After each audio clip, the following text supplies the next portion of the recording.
السلام علیکم ورحمۃ اللہ وبرکاتہ۔ الحمد للہ والصلاة علی رسول اللہ صلی اللہ علیہ وسلم۔ محترم ناظرین، قابل احترام سامعین،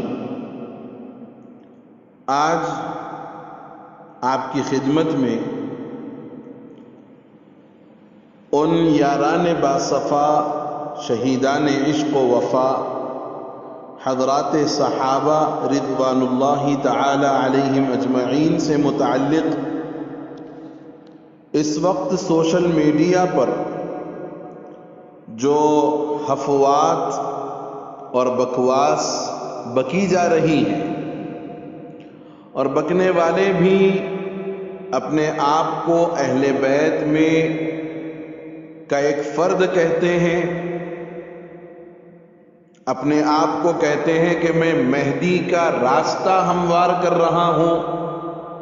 اور میں وہی کام کر رہا ہوں جو مہدی آ کر کریں گے۔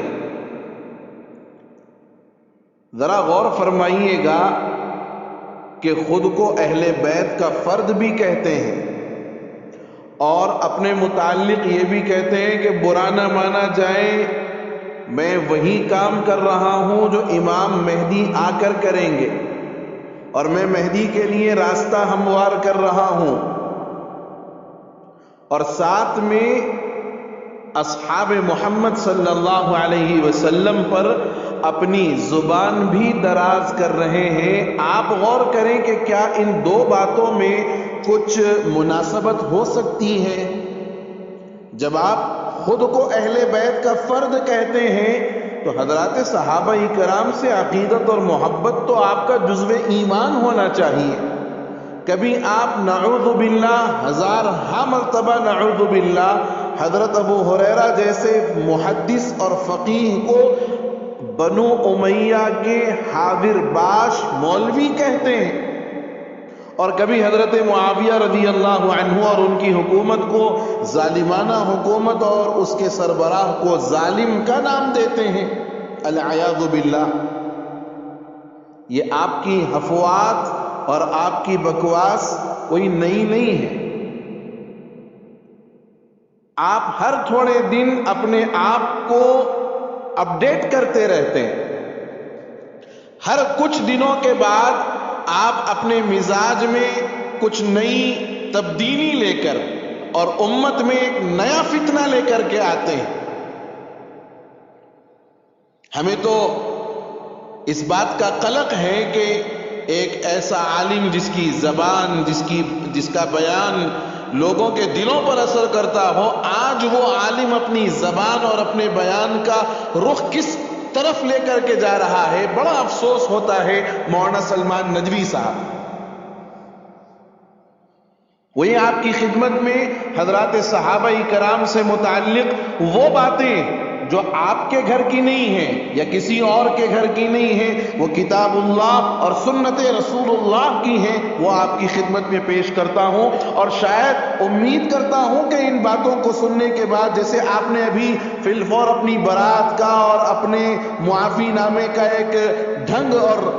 ڈھونگ چلایا ہے، یہ بھی آپ کا پرانا وتیرہ ہے، یہ بھی کوئی نیا نہیں ہے۔ جب کسی بات پر جواب نہ بن پڑے اور ساروں کی طرف سے جب آپ کو جوابات ملنے لگ جائیں اور ان کا جواب دینے کی جب آپ کے پاس سکت اور ہمت اور طاقت نہیں ہوتی، تو آپ معافی نامہ اور اس پر اپنا کچھ تبصرہ اور میں ان بحثوں کو یہیں ختم کر رہا ہوں، اتحاد کا کام کر رہا ہوں۔ آپ یہ اتحاد کا کام کر رہے ہیں؟ آپ کی زبان تو شیعیت اور رافضیت بک رہی ہے، یہ اتحاد ہے؟ جس خانوادے سے آپ کا تعلق ہے، ہم اس خانوادے کو اپنے سر پر بٹھاتے ہیں، اپنے سر کا تاج سمجھتے ہیں، لیکن آپ کی زبان کو اللہ جانے کیا ہو گیا، اور آپ کی عقل پتہ نہیں کہاں معوف ہو گئی کہ کیسی کیسی افواہات اور کیسی کیسی بکواس ان مقدس ہستیوں کے بارے میں آپ کہہ رہے ہیں۔ اندازہ لگائیے مولانا سلمان ندوی صاحب، زبان خواہ کتنی ہی فصیح ہو، قلم چاہے جتنا اچھا لکھتا ہو، بیان پر قدرت چاہے جتنی ہو، تعبیرات خواہ کتنی ہی خوبصورت ڈھلتی چلی جائیں، لیکن کیا صحابہ کرام رضی اللہ عنہم کا حق ادا ہو سکتا ہے؟ جنہوں نے اپنے خون سے داستان وفا تحریر کی ہے، جو اشارہ نبوت پا کر اپنی ہر خواہش کو قربان کر جو اشارہ نبوت پا کر اپنی ہر خواہش کو قربان کر دیا کرتے تھے، جو کبھی بت پرست تھے مگر جب ہدایت کا نور ان کے قلوب پر چمکا تو خدا کی عبادت میں انہوں نے وہ اخلاص پیدا کیا کہ خود پروردگار نے ان کو رضامندی کا پروانہ بخشا۔ رضی اللہ عنہم ورضوا عنہ، ان سے اللہ خوش ہوئے اور وہ اللہ سے راضی ہو گئے۔ میدان جہاد میں ان کی گردنیں کٹ رہی ہیں، خاک و خون میں تڑپ رہے ہیں، زخموں سے بدن چور ہیں، مگر اپنے پروردگار سے دل و جان سے راضی ہیں اور اس کی حمد و ثنا کر رہے ہیں۔ بھوک شدید ہے، فاقے پر فاقے ہو رہے ہیں، بچوں تک کے منہ میں دانہ نہیں جا رہا ہے، شدتیں وہ ہیں کہ چٹانوں کا جگر شق ہو جائے، لیکن دل پر ناگواری کی کوئی پرچھائی نہیں، راتوں کی نیند نہیں ہو رہی ہے۔ جاگنا اور روز جاگتے رہنا ایسا نہیں ہے کہ انہیں نیند نہیں آتی، مگر وہ اس سے لڑتے ہیں تاکہ اپنے رب کے سامنے ہاتھ باندھ کر کھڑے ہو سکیں، پھر کھڑے ہیں اور رات بھر کھڑے ہیں، سجدے میں گئے تو پیشانی خاک آلود ہے، ناک رگڑ رہے ہیں، رکوع میں جھکے ہیں، کسی طریقے سے وہ اپنے پروردگار کو راضی کرنے کی فکر میں ہیں۔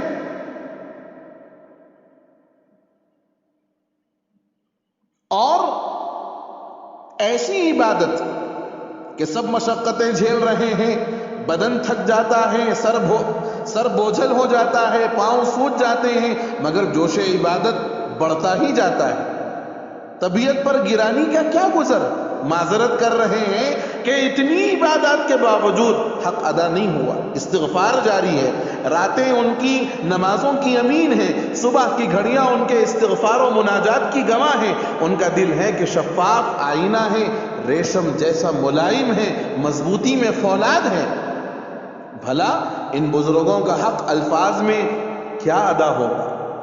ان کا حق ان سے کمتر درجے کے انسانوں سے کیا ادا ہوگا؟ ان کے حسن عمل، جمال سیرت، کمال وفا کی داد تو خود پروردگار اپنی کتاب میں دی اور قیامت کی صبح تک اس کو محفوظ کر دیا، ان کو زندہ جاوید کر دیا، اور ایک نہیں متعدد جگہ دی۔ کبھی سورہ توبہ میں فرمایا والسابقون الاولون، تو کبھی اسی سورہ میں فرمایا لقد تاب اللہ علی النبی والمہاجرین، اور کسی اور جگہ فرمایا اللہ نزل احسن الحدیث کتابا متشابہا مثانی تقشعر منہ جلود الذین یخشون ربهم۔ یہ کون ہیں جن کے دلوں میں اللہ کی خشیت ہے؟ حضرات صحابہ ہیں، اور مولانا سلمان ندوی صاحب شاید دل سے اللہ کی خشیت ختم ہو گئی، رخصت ہو گئی، جنازہ پڑھ لیجئے اپنے دل کا، اپنے ضمیر کا، کہ آپ کن ہستیوں کے بارے میں کیسی کیسی افواہ اور بکواس بکتے جا رہے ہیں۔ حضرات صحابہ کے علاوہ اور کون ہو سکتا ہے جو اس آیت کا بجا طور پر مصداق ہو سکے؟ ایک آیت میں فرمایا گیا کہ جب ہماری باتوں کو وہی مانتے ہیں کہ ان کو جب ان باتوں سے سمجھایا جاتا ہے تو وہ سجدے میں گر جاتے ہیں اور اللہ کی پاک ذات کو یاد کرتے ہیں، اپنے رب کی خوبیوں کے ساتھ وہ بڑائی نہیں کرتے، ان کے پہلو خوابگاہوں سے جدا رہتے ہیں۔ اللہ کے رسول صلی اللہ علیہ وسلم پر ایمان لانے والے جو آپ کے براہ راست تلامذہ ہیں،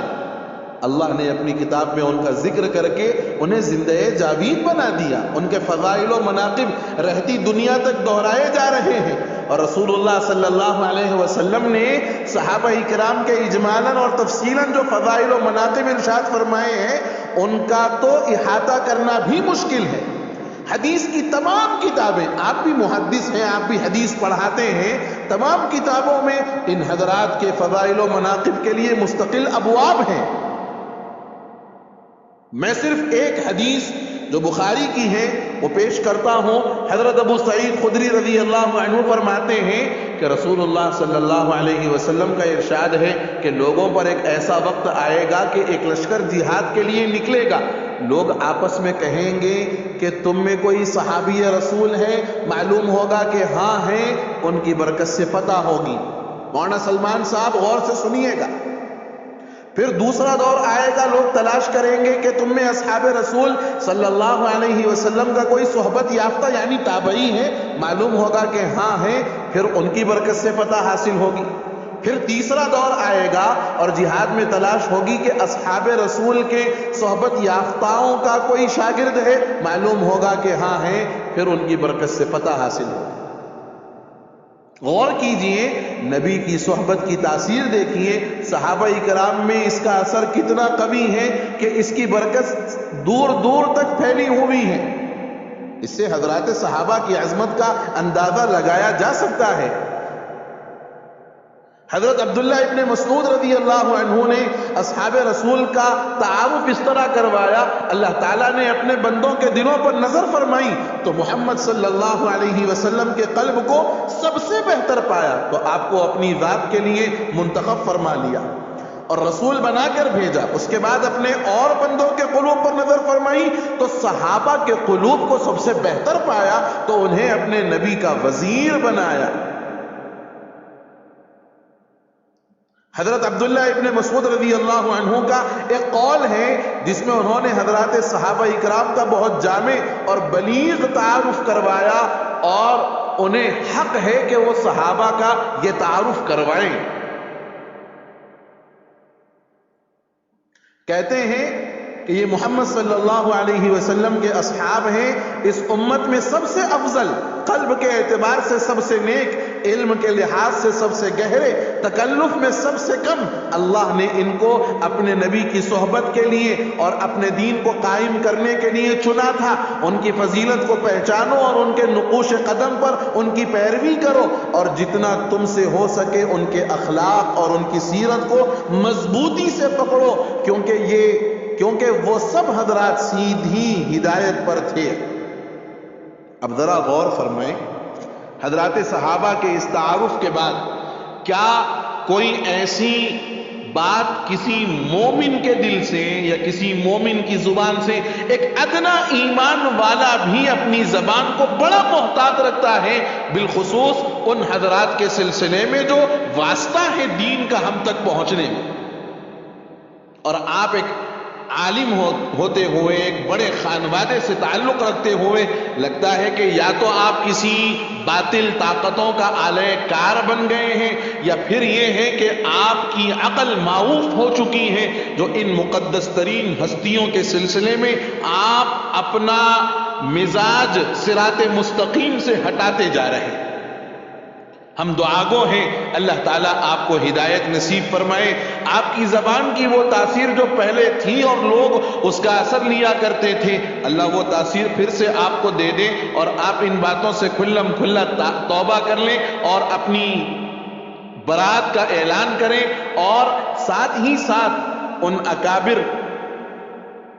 سے معافی مانگے جن کا آپ نے براہ راست دل دکھایا ہے۔ اللہ تعالیٰ آپ کو باطل کا آلہ کار بننے سے محفوظ کرے اور اللہ تعالیٰ آپ کو ہدایت نصیب فرمائے، توبہ کی توفیق نصیب فرمائے، تقیے سے آپ کی حفاظت فرمائے، رافضیت اور شیعیت کی زبان بولنے سے آپ کی حفاظت فرمائے۔ آمین۔ والسلام علیکم ورحمۃ اللہ وبرکاتہ۔